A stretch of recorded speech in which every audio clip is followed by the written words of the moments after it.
What happens when the pursuit of power doesn't work out? Just as easily as you can get a hero, you can get a villain.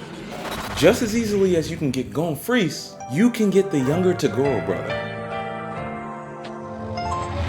Both of their journeys reveal how thin the line is between a protagonist and an antagonist. One of the few lines that Togashi has drawn in pencil and not pen. And now, I see why. Togashi wrote him, obsession drove him. Gon and Toguro both decided to sacrifice the future for the present. Gon's overbearing and overpowering obsession with finding and avenging Kite leads him to push his body past his limits, physically and figuratively and literally using up all of his future potential for a present moment. And Togoro's obsession leads him to willingly forego his humanity and become a demon.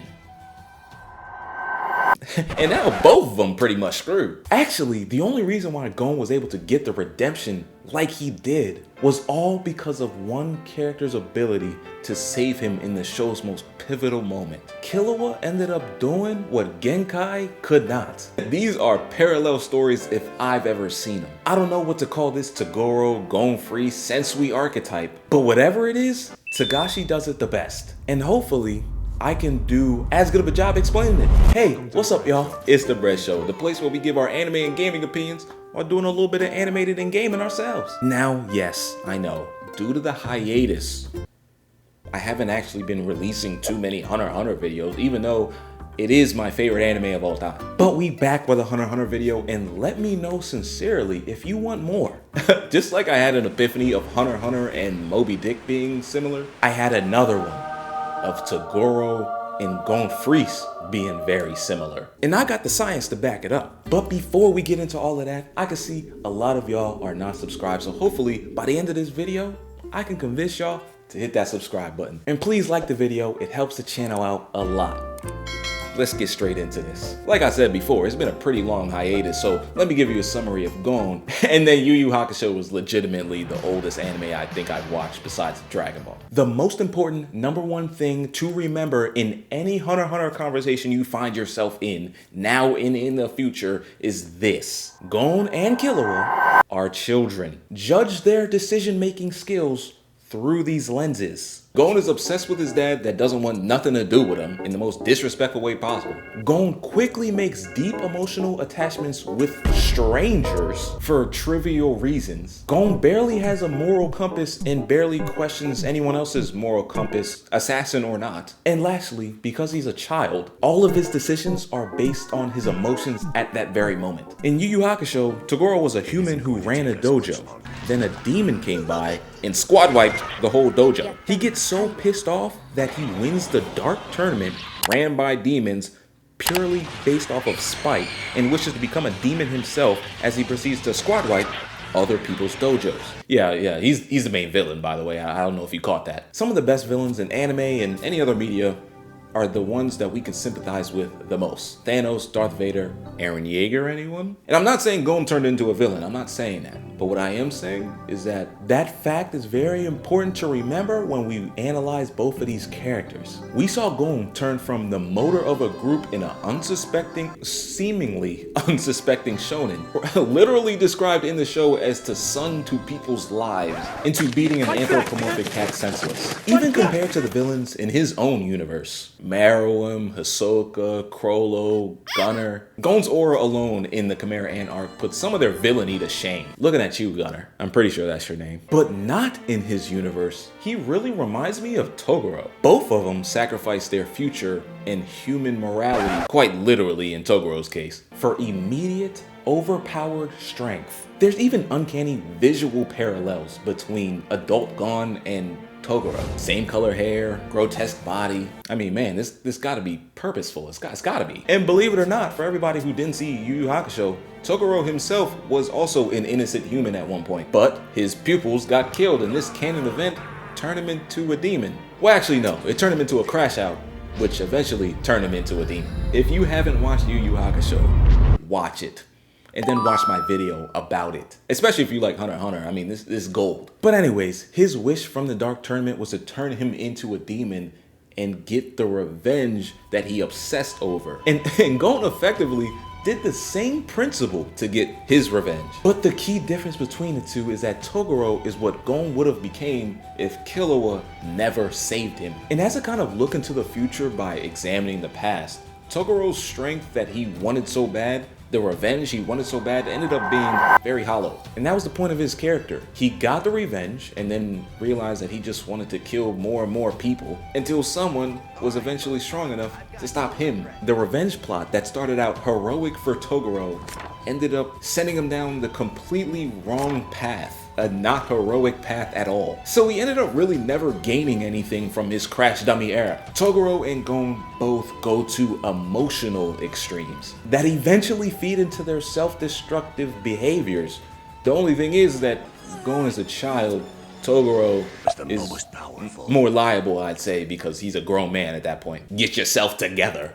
He does not get the same excuses, not from me, that Gon gets. But the emotional extremes that Gon and Toguro go through even put their positive relationships in tension. Toguro eventually strained his relationships with Genkai, who was his romantic lover partner thing. And eventually it even strained his relationship with his older brother. They were once, no exaggeration, attached at the hip. Peas in a pod. They go together. Then his older brother left him immediately after he lost to Yusuke and just code switched to whatever side was winning, and that was Sensui's. Sensui, Shisui, I get those names mixed up, oh man. But you know who I'm talking about. And Gon on the other side of that same coin strained his relationship with Killua.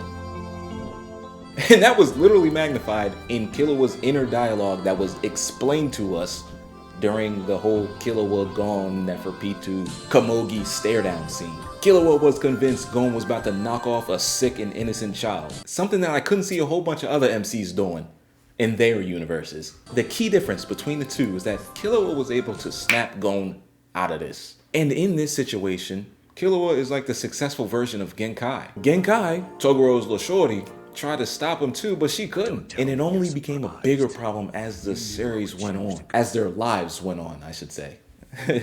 But hear me out when I say this. If y'all don't get anything else from this video, I want you to hear what I'm about to say. The one thing I hope they understand after watching my favorite anime of all time is this. Gon always showed the signs. The signs were always there since day one. And after looking at it with 20/20 vision, we could have seen this from day one. Gon's demise, his mental demise that turned into a physical demise, was inevitable. He represented the abandonment effects on a child, attachment issues that flamboyantly turn into detachment issues. He even represents a child's innocent view on the world that nets him positive results, yes, in the immediate stance, but also later burned by the negative results of the world, which ends up being a pretty cruel place for a 10-year-old. And from the viewer's experience, from the viewer's perspective, Hunter x Hunter makes its best attempt to make us believe that it's a regular shonen. Naruto, Dragon Ball, One Piece, Bleach,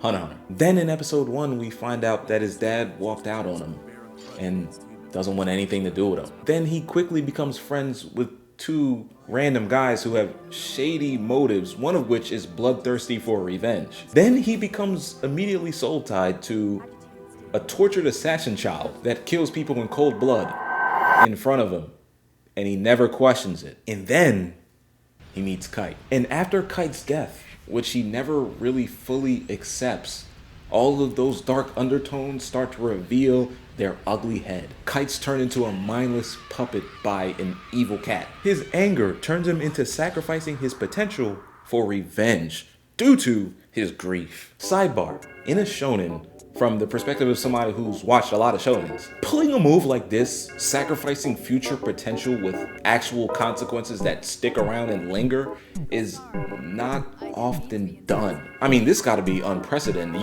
You guys let me know. This gotta be unprecedented. I've never seen an instance where an MC sacrifices their literal potential and the consequences stick around. But you could tell that Gon's eventual crash out wasn't just about Kite anymore. It's like all of the things that he compartmentalized in his short lifespan, all the stress just came and piled down into one moment. He never knew his father. He never reached his dream of finding his father. The only father figure he had was killed and turned into a puppet. And on top of that, He was lied to about it after believing his own childish lie in his head. And all of these things that he endured, that he learned after leaving the tiny, quiet little whale island from episode 1. I am convinced that since the beginning, since 1999 or 97 when the actual manga came out, Gon was always written to have these dark undertones, towing the line between hero and villain. I truly believe that Gon Freecss and the younger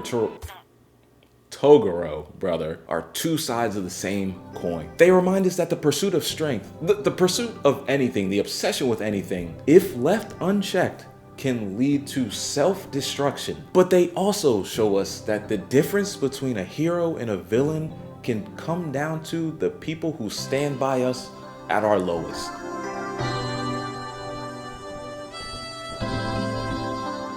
And to be honest with y'all, this is why I watch anime. This is why I like anime so much. Yeah, sure, obviously, I like gaming. I love gaming. And I have other hobbies like sports that I don't put on YouTube. But anime, and surprisingly shonen anime, is a place where it's unique to find stories like this. If you look underneath the covers, if you look in between the cracks, you could find parallels like this. You could find stories like this, you can find themes and lessons like this. And I don't know any other form that you could find this stuff at. Hunter x Hunter is amazing, and every time I think about it for more than 2 seconds, I just come back to that same conclusion. Please, please, please hurry back. But at the same time, take your time because you do a good job with it. And hopefully, I did a good job with this video. Hopefully, I was able to convince y'all to like and subscribe. We got a lot of things going on right now. Yes, I'm doing a One Piece series, and we will still do the One Piece series. It's just I need to take a break to actually watch the show and write the videos about it. But yeah, hopefully y'all enjoyed. Please check out the streams. Me and my boys, we be streaming on Sundays, Tuesdays, Thursdays, and a lot of the days in between. We stream anything from Pixelmon to Yu-Gi-Oh! We stream anything from Solo, Skyward Sword to Lethal Company, Lockdown Protocol.